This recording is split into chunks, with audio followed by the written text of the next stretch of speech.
Late March 1945. For a U.S. Army corporal on the west bank of the Rhine, the order is simple, and it is insane. He is to take his standard 2.5-ton truck loaded with ammunition and drive it directly into the river. The water is a black, churning torrent, fast enough to sweep away a dedicated landing craft. On the far bank, unseen in the darkness, German artillery is waiting. From the driver's seat, this is not a tactical maneuver. It's a command to steer 2.5 tons of steel and high explosives straight into a watery grave. But this was no ordinary truck, and its driver was not alone. He was one of thousands, and his vehicle was a DUKW, a bizarre boat-hulled hybrid designed to swim. On the night of March 23, 1945, an entire fleet of these amphibious trucks was set to drive into the Rhine as part of Operation Plunder, the final great assault into the heart of Germany. This is the story of how that clumsy, unarmored, and seemingly fragile machine became an indispensable tool in one of the most complex river crossings in military history. But at the core of the plan was a chilling logistical paradox. The DUKW's maximum speed in calm water was just 6 miles per hour. Allied engineers and reconnaissance teams reported the Rhine's powerful current was flowing at 7, sometimes even 8 miles per hour. The river was literally faster than the truck. How could an army plan to cross a river using a vehicle that, according to the laws of physics, would be swept helplessly downstream? To understand the scale of Operation Plunder, you must first understand the Rhine. In the spring of 1945, it was more than a river. It was a symbol, a psychological barrier, and Germany's last great natural fortress in the West. For centuries, Father Rhine had been the mythic guardian of the German heartland. Now it was a very real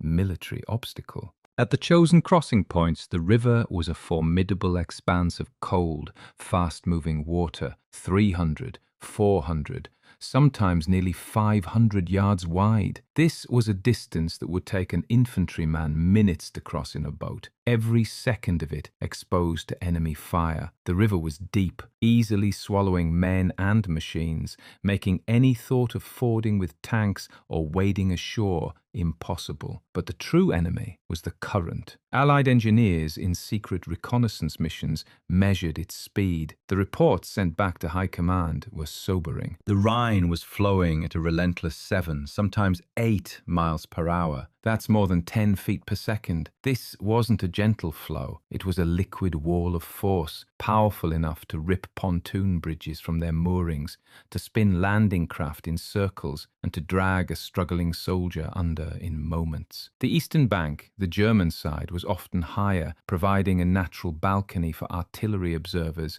who could look down upon the Allied approach. The river itself was a co-conspirator with the defenders. This geography created a brutal, unforgiving tactical problem. The first wave of any assault would consist of infantry in small, fast assault boats. Their mission, to cross the river under cover of darkness, storm the far bank and carve out a small, fragile foothold, a beachhead. But this beachhead would be an island, a tiny pocket of Allied soldiers surrounded by the enemy and cut off by the river. They would carry only what they could on their backs: a few clips of ammunition, a handful of grenades, a single first aid packet. This supply would not last. Under the intense fire of a German counterattack, a rifleman could burn through his ammunition in less than an hour, a machine gun team in minutes. Without a constant flow of resupply, more bullets, more mortar rounds, more plasma and bandages, the beachhead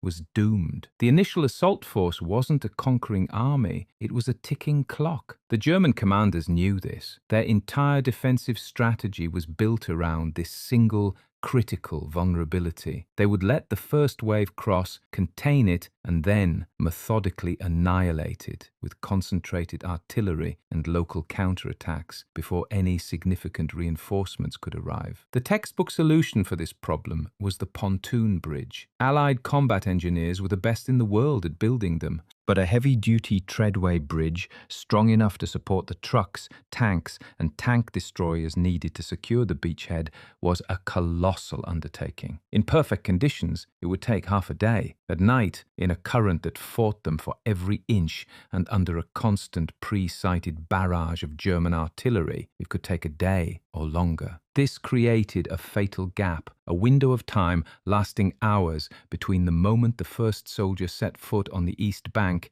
and the moment the first supply truck could roll across a completed bridge. In that window, the assault was on its own. The entire operation balanced on a knife's edge. To attack without a guarantee of immediate resupply was to send the first wave to its potential destruction. To wait for the bridges to be built was to give up the element of surprise, allowing the Germans to reinforce their positions and turn the crossing into a bloodbath. The Allies were facing a logistical Zugzwang, a deadly paradox with no obvious solution, unless they had something that wasn't in any standard military playbook. The solution to this paradox was not an improvisation on the banks of the Rhine. The answer had been in development for months, far from the front lines, on the cold grey waters of rivers like the Maas in Holland. Here the Allied High Command had made a critical decision. The DUKW would not be just another truck. It would be a specialized weapon system wielded by dedicated units. These were the amphibian truck companies.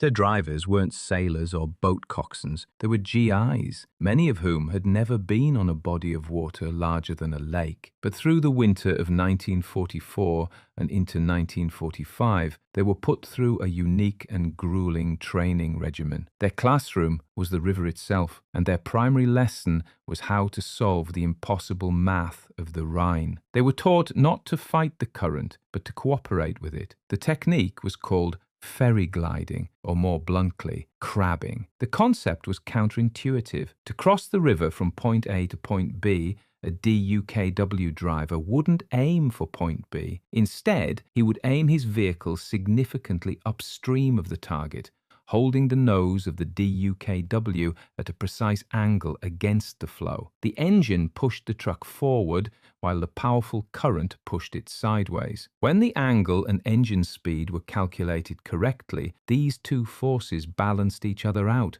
The DUKW would move across the river in a controlled diagonal glide, almost as if it were sliding sideways on a fixed track. The river's immense power was no longer an insurmountable enemy. It was transformed into a predictable mathematical constant in a navigational equation, a force to be used, not overcome. The drivers practiced this endlessly, in daylight and in darkness, until the complex trigonometry became second nature. But their training ground was a friendly river. The far shore held instructors with stopwatches, not machine gun nests. On the night of March 23, 1945, hundreds of these drivers were about to find out if their training was enough. At 10 p.m. on the night of March 23, 1945, the single greatest artillery barrage on the Western Front fell silent. For an hour, over 1,000 Allied guns had systematically pulverized the German defences on the east bank of the Rhine. Now, an unnerving quiet descended, broken only by the distant crackle of small arms fire and the frantic shouts of men. In that quiet, the first wave went in. Hundreds of small plywood assault boats, powered by outboard motors, surged into the black water, carrying the infantry who would have to seize the far bank. For a few tense minutes, they were the entire invasion. Then a new sound began to fill the air. Not the high-pitched whine of the assault boats, but a low, guttural growl. On the prepared exit ramps cut into the riverbank, the first DUKWs began their descent. One by one, they rolled down the muddy slopes, their headlights off, their silhouettes like lumbering ghosts against the smoke-filled sky. The moment their front wheels touched the water, they were no longer trucks. With a lurch and a heavy splash, they became boats, their propellers engaging, pushing them out into the churning Rhine. From the west bank, it looked like a phantom conveyor belt, an endless, disciplined procession of 6-ton machines driving into a river and disappearing into the darkness. On the German side, in the command bunker of the 1st Parachute Army, The initial reports were chaotic, but not unexpected. The Allied assault had begun precisely where intelligence had predicted. The first messages confirmed enemy infantry crossing in assault boats. This was the classic textbook opening move. The German defensive plan was designed for exactly this moment: contain the small, lightly armed beachhead, and then use pre-sighted artillery to obliterate any attempt to build the bridges needed for reinforcement. Then came stranger reports. Observers with night optics peering through the smoke spoke of larger, slower targets. They were shaped like trucks. They were moving in the water. The German military had its own amphibious vehicles,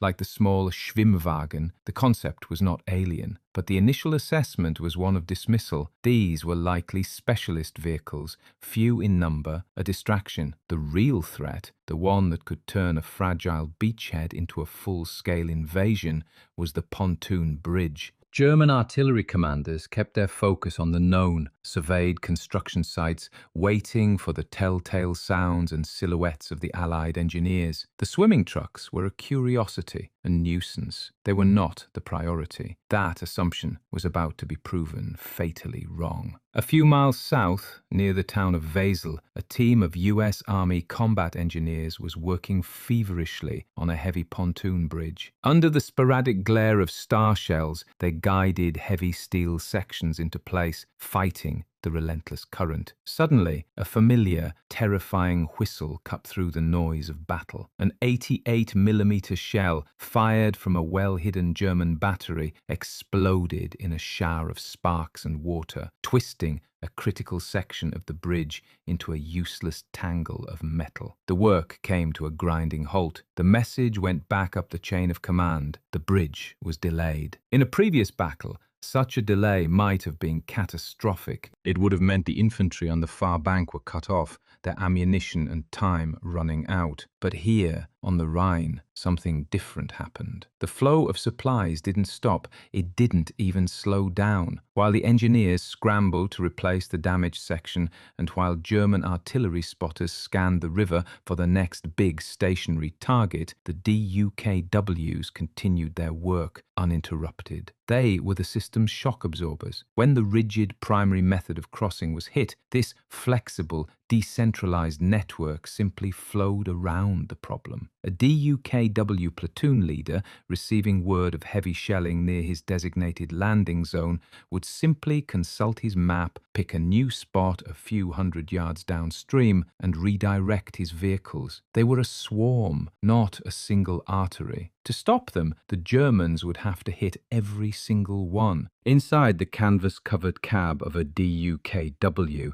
from the 454th Amphibian Truck Company, the world was reduced to three things: the deafening roar of the GMC 270 engine, the constant heavy slap of water against the hull, and the faint green glow of the instrument panel. The driver, a 20-year-old corporal from Ohio, wasn't steering so much as wrestling with his vehicle. His entire focus was on maintaining the angle, that precise 45-degree crab against the current he had practiced for months. Too little, and the river would sweep him miles downstream. Too much, and he'd waste precious fuel fighting a battle he couldn't win. His co-driver sat beside him, head out the side window, oblivious to the cold spray. He was the navigator and the lookout. His job was to spot the two transit markers on the far shore, faint shielded lights set up by Pathfinder teams, and guide the driver along the invisible diagonal line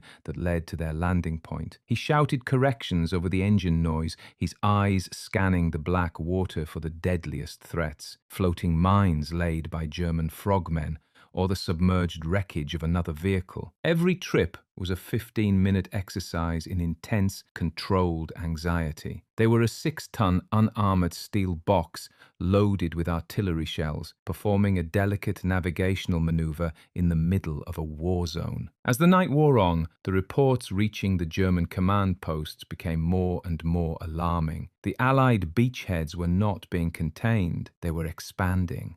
The initial waves of infantry, who should have been running low on ammunition and taking heavy casualties, were holding their ground. Worse, they were pushing forward. New reports identified 57mm anti-tank guns on the east bank, then entire machine gun platoons complete with tripods and thousands of rounds of ammunition. Medical aid stations were being established. The realization began to dawn with a chilling clarity. The initial assault hadn't been a desperate gamble. It had been a perfectly supplied operation from the first minute. The source of this strength was the unending stream of nuisance vehicles. Observers described a continuous, unstoppable circuit of swimming trucks, arriving on the east bank, dropping off their cargo, and returning to the west for more. The German defensive strategy, built around the idea of a fatal gap in the Allied supply chain, was being completely bypassed. The DUKWs weren't a sideshow to the main event of bridge building. They were the main event. They were transfusing the lifeblood of the invasion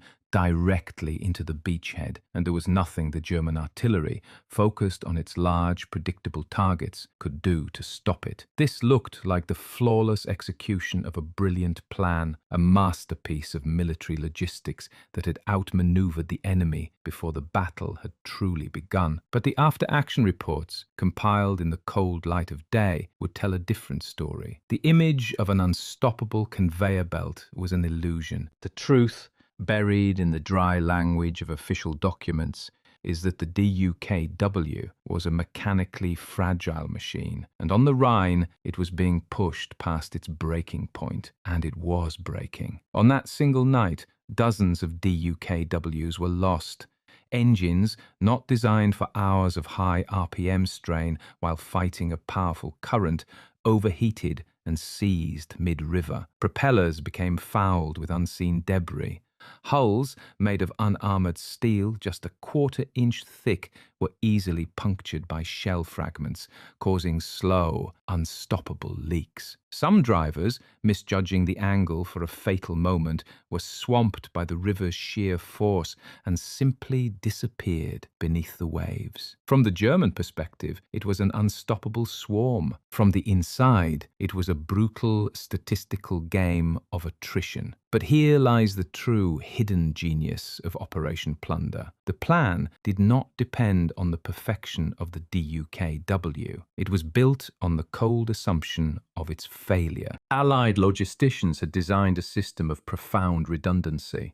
The DUKWs were just one layer. Alongside them, another amphibious vehicle was at work, the tracked LVT, or Buffalo. Slower and clumsier, it could carry bulkier cargo and crawl over riverbank obstacles that would stop a wheeled truck. Behind them, engineers were assembling large diesel-powered ferries, and always there was the relentless, dangerous work on the pontoon bridges, the ultimate prize. Each system had its weakness, but they didn't share the same weaknesses. The plan wasn't a single, rigid artery that could be severed. It was a flexible, layered network. The loss of a DUKW was a tragedy for its crew, but to the operational plan, it was a calculated, acceptable loss. The system was designed to absorb these shocks. The plan didn't depend on every truck making it. It only depended on enough of them making it. And in those first critical hours, enough was everything. It was the difference between a machine gun firing covering bursts and a crew frantically searching for a single overlooked belt of ammunition. For the assault troops of the 30th and 79th Infantry Divisions, the beachhead was not a single front line. It was 1,000 isolated firefights in shell craters and ruined farmhouses, and in each one, time was measured in rounds remaining. This was the fatal gap made real, not as a concept on a planner's map, but as a palpable, terrifying silence on the battlefield. It was the medic's last cigarette of morphine.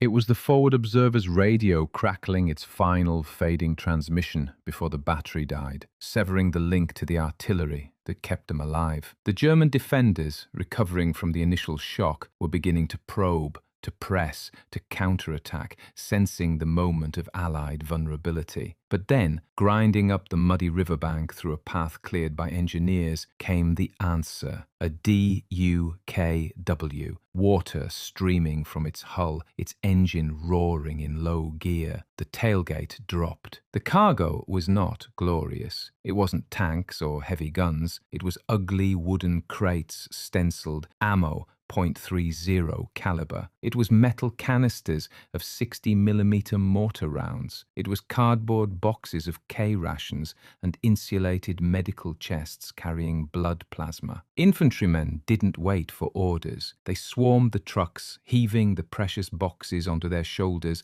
and scrambling back to the line. And a few minutes later, a machine gun that had fallen silent would suddenly chatter back to life, stitching a line across a German advance. A mortar team, resupplied, would drop shells on a gathering counterattack, breaking it up before it could begin. This was the peak of the DUKW's contribution. In these first desperate 12 hours before the first pontoon bridge was complete, the swimming truck was not a logistical vehicle. It was a tactical weapon. Each box of ammunition it delivered had the impact of an artillery strike. Every pint of plasma was a reinforcement. They weren't hauling the supplies for a victory parade. They were hauling survival. And they delivered just enough, just in time. And so we return to that single truck on the west bank of the Rhine, its driver staring at the black water, facing an order that seemed insane. But now we see it through a different lens. This was not an act of desperation. It was a single, calculated step in a vast, industrial process, a machine built not for perfection, but for persistence. The story of the DUKW is ultimately not a story about a miracle weapon. By most engineering standards, it was a mediocre truck and a clumsy, underpowered boat. Its true power was not in its design, but in what it represented, the decisive force of logistics. This is the unglamorous mathematical reality of modern warfare. It is won not only with courage on the line or genius in a command tent, but with a logistical capacity so immense that an army can absorb failure, bypass obstacles, and simply keep functioning when the inevitable friction of combat shatters parts of the plan. Operation Plunder was a success not because every DUKW made it across. It was a success because the plan never depended on it. It was a victory of redundancy, a triumph of mass over precision, a system so deep and resilient that the loss of dozens of vehicles was a tragic but foreseen and acceptable cost. The DUKWs, the LVTs, the ferries, the bridges, they were all layers of a plan designed to overwhelm a single point of failure with multiple, imperfect solutions. The final drive into Germany was not led by a single wonder weapon. It was powered by a single machine, multiplied by the thousands. The truck, a relentless roaring river of steel, fuel and ammunition that simply overwhelmed the last defences, proving that the ultimate weapon of the Second World War was not a new tank or a secret aircraft. It was the simple, brutal and unstoppable ability to deliver.